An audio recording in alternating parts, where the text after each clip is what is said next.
Edmund Burke, The Sublime and Beautiful, Part 1, Section 1, Novelty. The first and the simplest emotion which we discover in the human mind is curiosity. By curiosity, I mean whatever desire we have for, or whatever pleasure we take in, novelty. We see children perpetually running from place to place to hunt out something new. They catch with great eagerness and with very little choice at whatever comes before them. Their attention is engaged by everything, because everything has, in that stage of life, the charm of novelty to recommend it. But as those things which engage us merely by their novelty cannot attach us for any length of time, curiosity is the most superficial of all the affections. It changes its object perpetually. It has an appetite which is very sharp, but very easily satisfied. And it is always an appearance of giddiness, restlessness, and anxiety. Curiosity, from its nature, is a very active principle.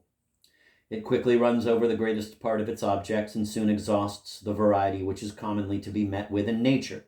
The same things make frequent returns, and they return with less and less of any agreeable effect. In short, the occurrences of life, by the time we come to know it a little, would be incapable of affecting the mind with any other sensations than those of loathing and weariness, if many things were not adapted to affect the mind by means of other powers besides novelty in them, and of other passions besides curiosity in ourselves. These powers and passions shall be considered in their place, but whatever these powers are, or upon what principle soever they affect the mind, it is absolutely necessary that they should not be exerted in those things which a daily and vulgar use have brought into a stale, unaffecting familiarity.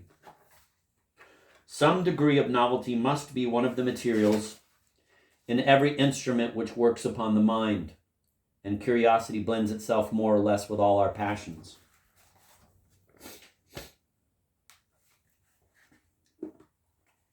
Section 2, Pain and Pleasure.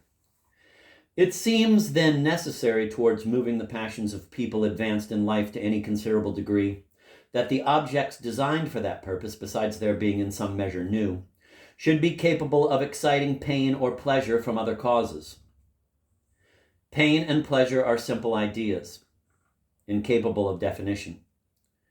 People are not liable to be mistaken in their feelings, but they are very frequently wrong in the names they give them and in their reasonings about them. Many are of the opinion that pain arises necessarily from the removal of some pleasure, as they think pleasure does from the ceasing or diminution of some pain.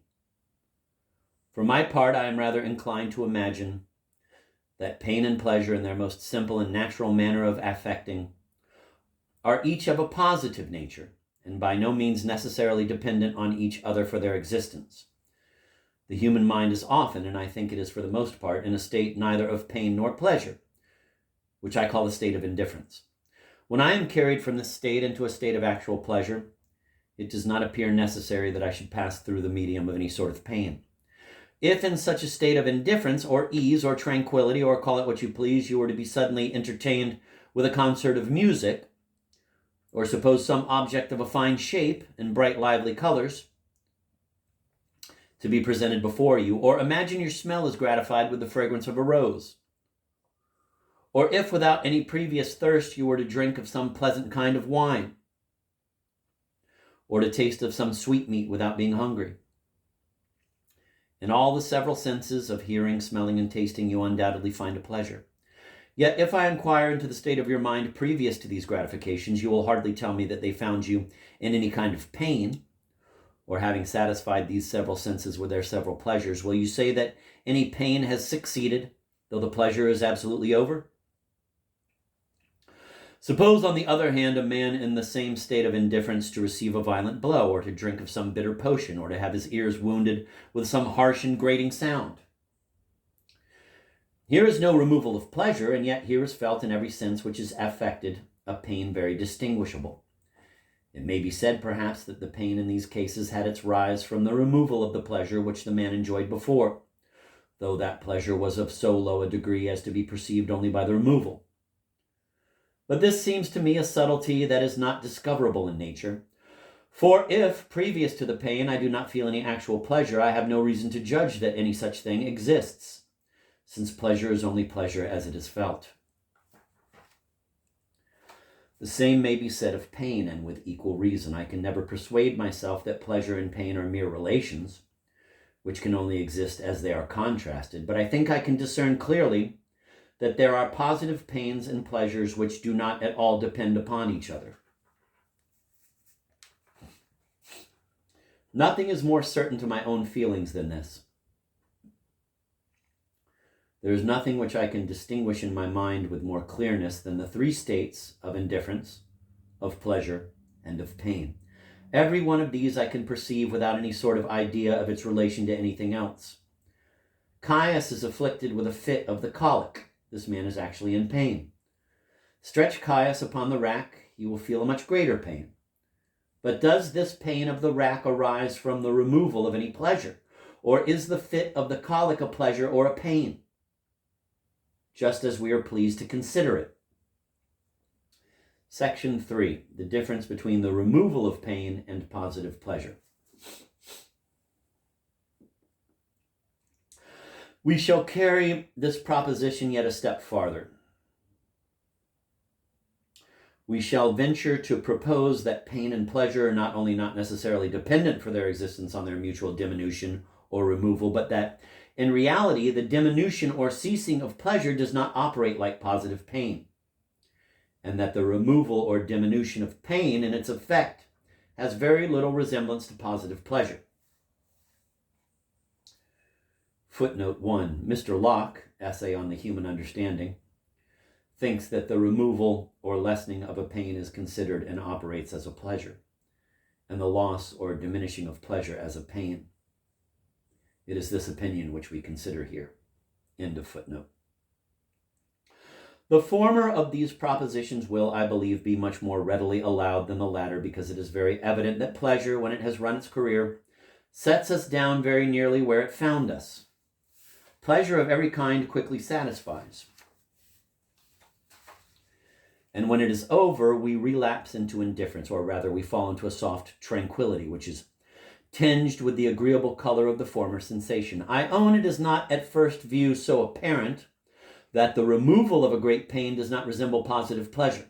But let us recollect in what state we have found our minds upon escaping some imminent danger, or on being released from the severity of some cruel pain.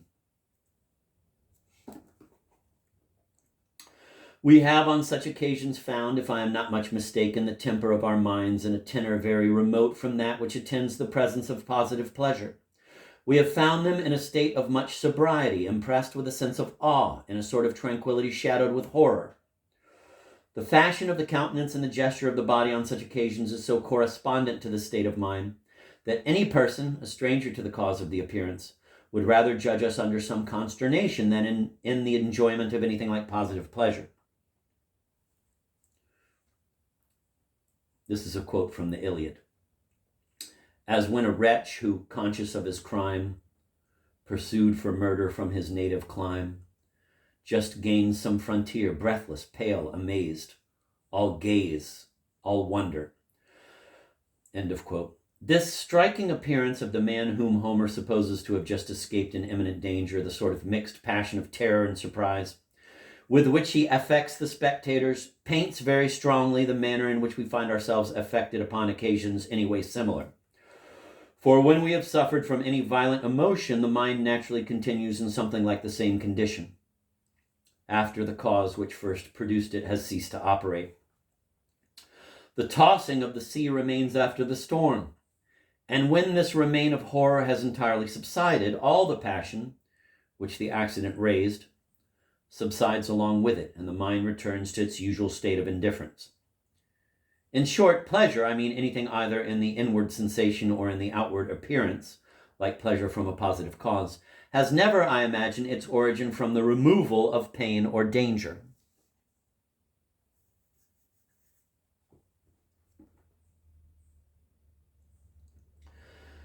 Section 4 of delight and pleasure as opposed to each other.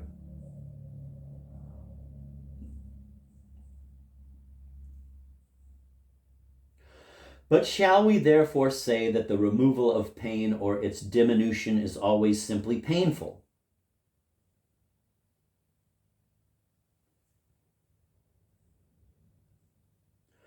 Or affirm that the cessation or the lessening of pleasure is always attended itself with a pleasure?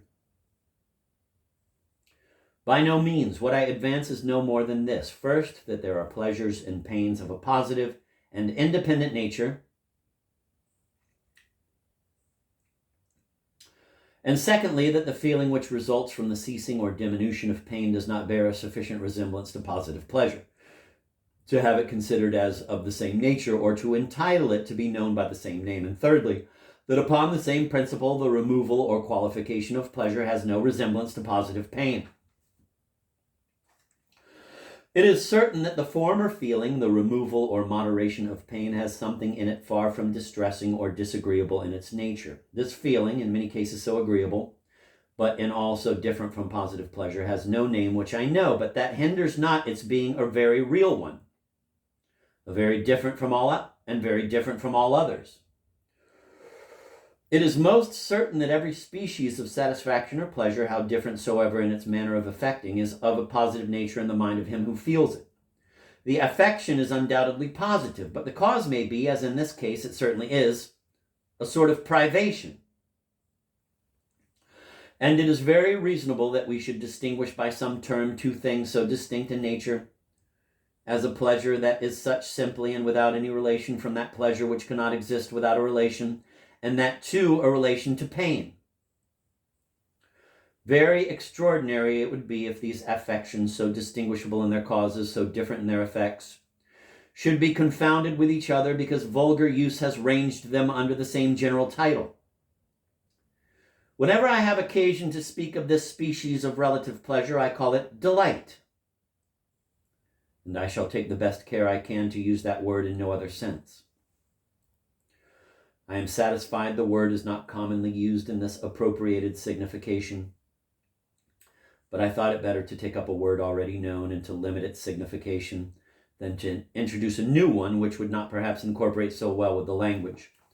I should never have presumed the least alteration in our words if the nature of the language, framed for the purposes of business rather than those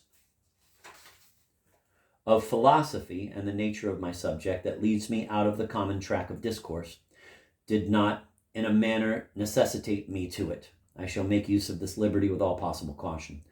As I make use of the word delight to express the sensation which accompanies the removal of pain or danger, so when I speak of positive pleasure, I shall for the most part call it simply pleasure. Section 5, Joy and Grief. It must be observed that the cessation of pleasure affects the mind three ways. If it simply ceases after having continued a proper time, the effect is indifference. If it be abruptly broken off, there ensues an uneasy sense called disappointment. If the object be so totally lost that there is no chance of enjoying it again, a passion arises in the mind, which is called grief. Now, there is none of these, not even grief, which is the most violent, that I think has any resemblance to positive pain. The person who grieves suffers his passion to grow upon him. He indulges it, he loves it. But this never happens in the case of actual pain, which no man ever willingly endured for any considerable time. That grief should be willingly endured, though far from a simply pleasing sensation, is not so difficult to be understood. It is the nature of grief to keep its object perpetually in its eye, to present it in its most pleasurable views, to repeat all the circumstances that attend it, even to the last minuteness, to go back to every particular enjoyment, to dwell upon each and to find 1,000 new perfections in all that were not sufficiently understood before. In grief, the pleasure is still uppermost, and the affliction we suffer has no resemblance to absolute pain, which is always odious, and which we endeavor to shake off as soon as possible. The Odyssey of Homer, which abounds with so many natural and affecting images, has none more striking than those which Menelaus raises of the calamitous fate of his friends, and his own manner of feeling it. He owns, indeed, that he often gives himself some intermission from such melancholy reflections. But he observes, too, that melancholy as they are, they give him pleasure. Quote, still in short intervals of pleasing woe, regardful of the friendly dues I owe, I to the glorious dead forever dear, indulge the tribute of a grateful tear. End of quote. On the other hand, when we recover our health, when we escape an imminent danger, is it with joy that we are affected? The sense on these occasions is far from that smooth and voluptuous satisfaction which the assured prospect of pleasure bestows. The delight which arises from the modifications of pain confesses the stock from whence it sprung in its solid, strong, and severe nature. Section 6. Of the passions which belong to self-preservation. Most of the ideas which are capable of making a powerful impression on the mind, whether simply of pain or pleasure, or of the modifications of those, may be reduced very nearly to these two heads: self-preservation and society, to the ends of one or the other of which all our passions are calculated to answer. The passions which concern self-preservation turn mostly on pain or danger. The ideas of pain, sickness, and death fill the mind with strong emotions of horror, but life and health, though they put us in a capacity of being affected with pleasure, make no such impression by the simple enjoyment. The passions, therefore, which are conversant about the preservation of the individual turn chiefly on pain and danger, and they are the most powerful of all the passions. Section 7 of the Sublime. Whatever is fitted in any sort to excite the ideas of pain and danger, that is to say, whatever is in any sort terrible, or is conversant about terrible objects, or operates in a manner analogous to terror, is a source of the sublime. That is, it is productive of the strongest emotion which the mind is capable of feeling.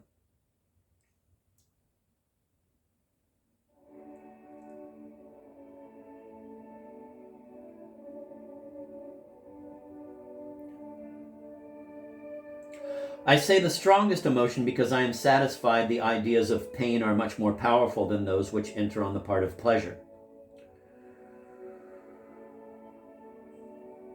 Without all doubt, the torments which we may be made to suffer are much greater in their effect on the body and mind than any pleasures which the most learned voluptuary could suggest, or than the liveliest imagination and the most sound and exquisitely sensible body could enjoy. Nay, I am in great doubt whether any man could be found who would earn a life of the most perfect satisfaction at the price of ending it in the torments which justice inflicted in a few hours on the late unfortunate regicide in France. But as pain is stronger in its operation than pleasure, so death is in general a much more affecting idea than pain. Because there are very few pains, however exquisite, which are not preferred to death. Nay, what generally makes pain itself, if I may say so, more painful is that it is considered as an emissary of the king of terrors. When danger or pain press too nearly, they are incapable of giving any delight, and are simply terrible. But at certain distances, and with certain modifications, they may be, and they are, delightful, as we every day experience. The cause of this I shall endeavor to investigate hereafter.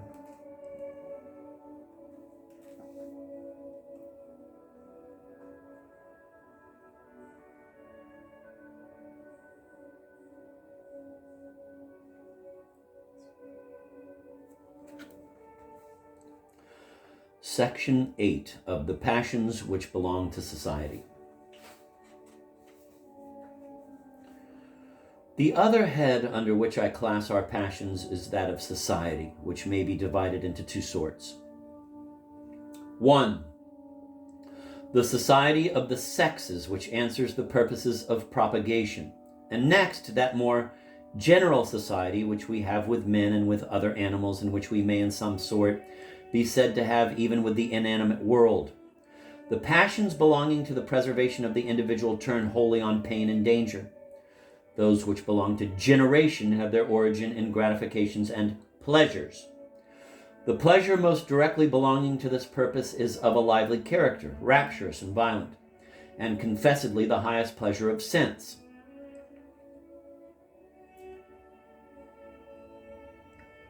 Yet the absence of this so great an enjoyment scarce amounts to an uneasiness, and except at particular times, I do not think it affects at all. When men describe in what manner they are affected by pain and danger, they do not dwell on the pleasure of health and the comfort of security, and then lament the loss of these satisfactions. The whole turns upon the actual pains and horrors which they endure. But if you listen to the complaints of a forsaken lover, you observe that he insists largely on the pleasures which he enjoyed or hoped to enjoy, and on the perfection of the object of his desires. It is the loss which is always uppermost in his mind. The violent effect produced by love, which has sometimes been even wrought up to madness, is no objection to the rule which we seek to establish. When men have suffered their imaginations to be long affected with any idea, it so wholly engrosses them as to shut out by degrees almost every other, and to break down every partition of the mind which would confine it. Any idea is sufficient for the purpose, as is evident from the infinite variety of causes which give rise to madness. But this at most can only prove that the passion of love is capable of producing very extraordinary effects, not that its extraordinary emotions have any connection with positive pain. Section 9, the final cause of the difference between the passions belonging to self-preservation and those which regard the society of the sexes.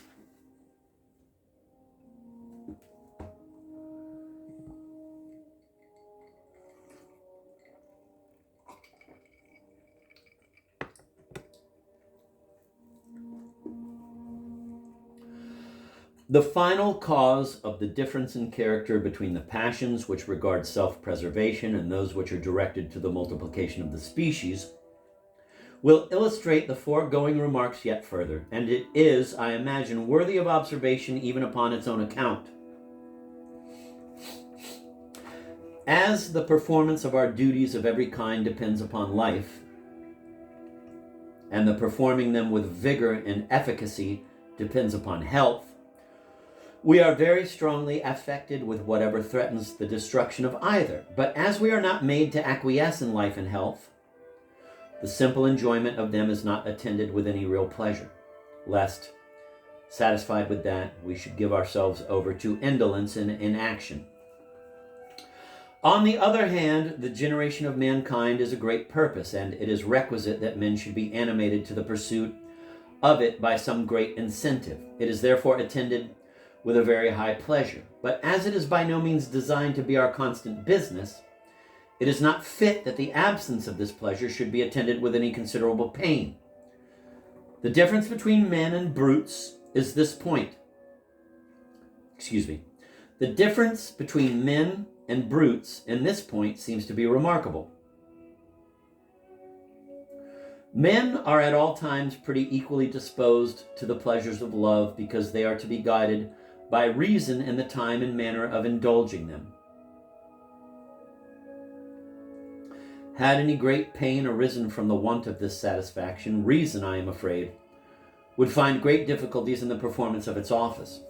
But brutes who obey laws, in the execution of which their own reason has but little share, have their stated seasons.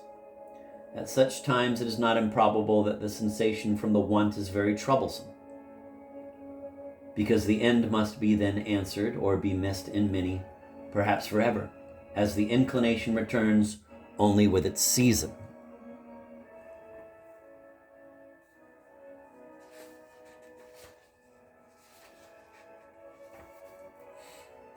Section 10 of Beauty. The passion which belongs to generation merely as such is lust only. This is evident in brutes whose passions are most unmixed and which pursue their purposes more directly than ours. The only distinction they observe with regard to their mates is that of sex. It is true that they stick severally to their own species in preference to all others. But this preference, I imagine, does not arise from any sense of beauty which they find in their species, as Mr. Addison supposes, but from a law of some other kind to which they are subject. And this we may fairly conclude from their apparent want of choice amongst those objects to which the barriers of their species have confined them. But man, who is a creature adapted to a greater variety and intricacy of relation, connects with the general passion the idea of some social qualities, which direct and heighten the appetite which he has in common with all other animals. And as he is not designed like them to live at large, it is fit that he should have something to create a preference and fix his choice. And this in general should be some sensible quality, as no other can so quickly, so powerfully, or so surely produce its effect. The object, therefore, of this mixed passion, which we call love, is the beauty of the sex. Men are carried to the sex in general, as it is the sex and by the common law of nature. But they are attached to particulars by personal beauty. I call beauty a social quality. For where women and men, and not only they, but when other animals give us a sense of joy and pleasure in beholding them, and there are many that do so, they inspire us with sentiments of tenderness and affection towards their persons. We like to have them near us, and we enter willingly into a kind of relation with them, unless we should have strong reasons to the contrary.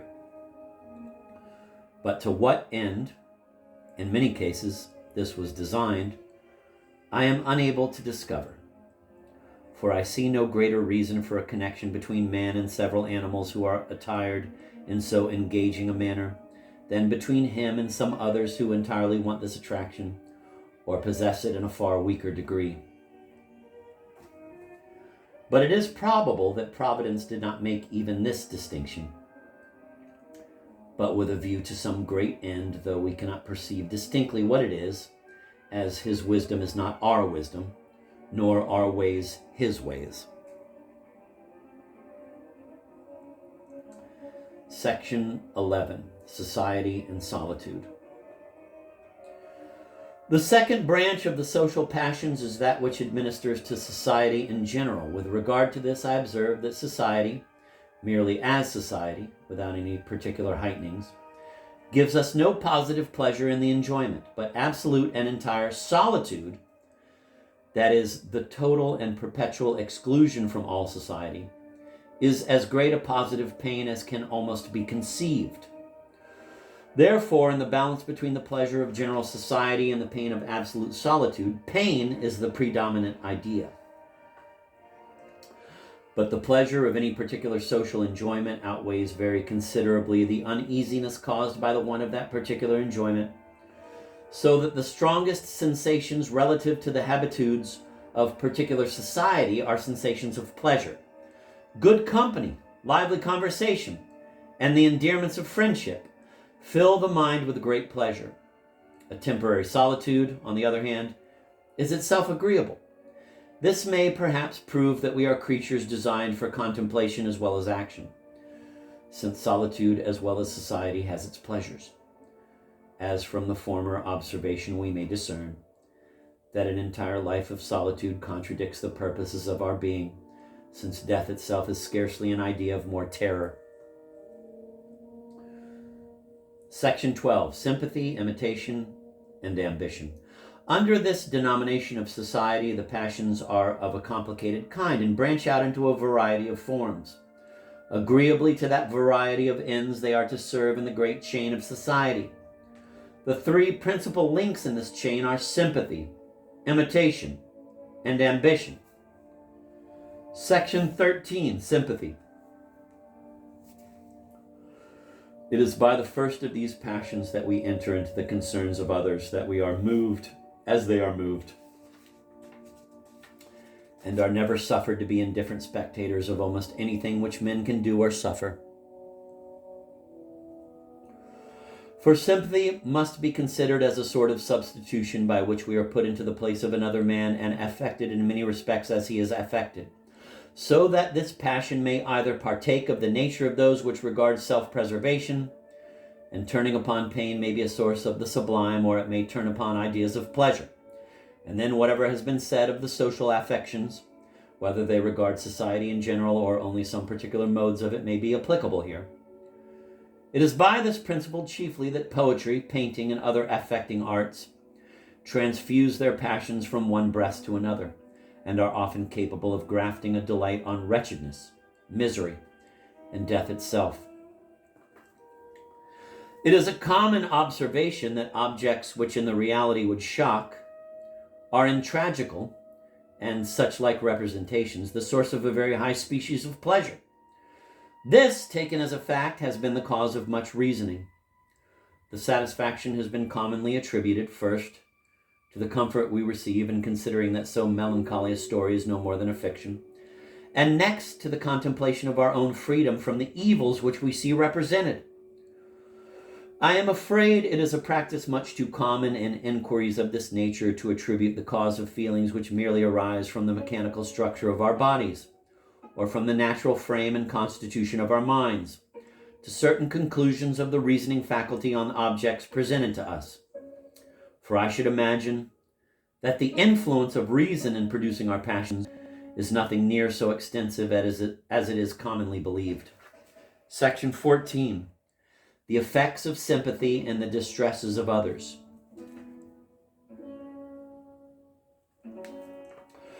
To examine this point concerning the effect of tragedy in a proper manner, we must previously consider how we are affected by the feelings of our fellow creatures in circumstances of real distress. I am convinced we have a degree of delight, and that no small one in the real misfortunes and pains of others. For let the affection be what it will in appearance, if it does not make us shun such objects, if on the contrary it induces us to approach them, if it makes us dwell upon them, in this case I can see we must have a delight or pleasure of some species or other in contemplating objects of this kind. Do we not read the authentic histories of scenes of this nature with as much pleasure as romances or poems where the incidents are fictitious?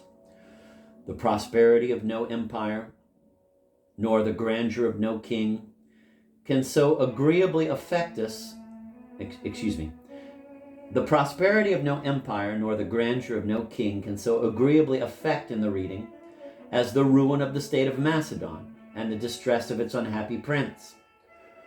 Such a catastrophe touches us in history as much as the destruction of Troy does in fable. Our delight in cases of this kind is very greatly heightened if the sufferer be some excellent person who sinks under an unworthy fortune. Scipio and Cato are both virtuous characters, but we are more deeply affected by the violent death of the one and the ruin of the great cause he adhered to than with the deserved triumphs and uninterrupted prosperity of the other.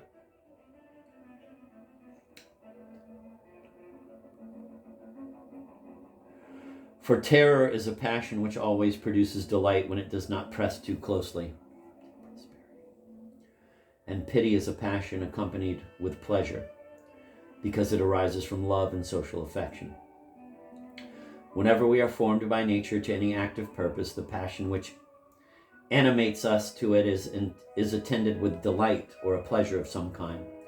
Let the subject matter be what it will, and as our Creator has designed that we should be united by the bond of sympathy, he has strengthened that bond by a proportionable delight, and there most where our sympathy is most wanted, in the distresses of others.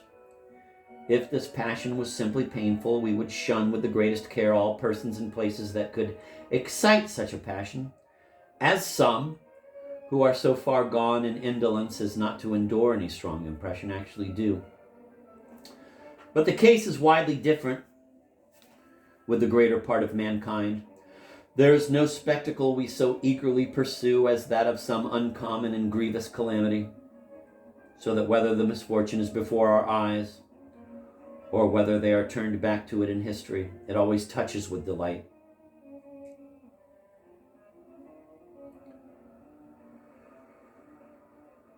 This is not an unmixed delight, but blended with no small uneasiness. The delight we have in such things hinders us from shunning scenes of misery, and the pain we feel prompts us to relieve ourselves in relieving those who suffer. and all this antecedent to any reasoning, by an instinct that works us to its own purposes without our concurrence.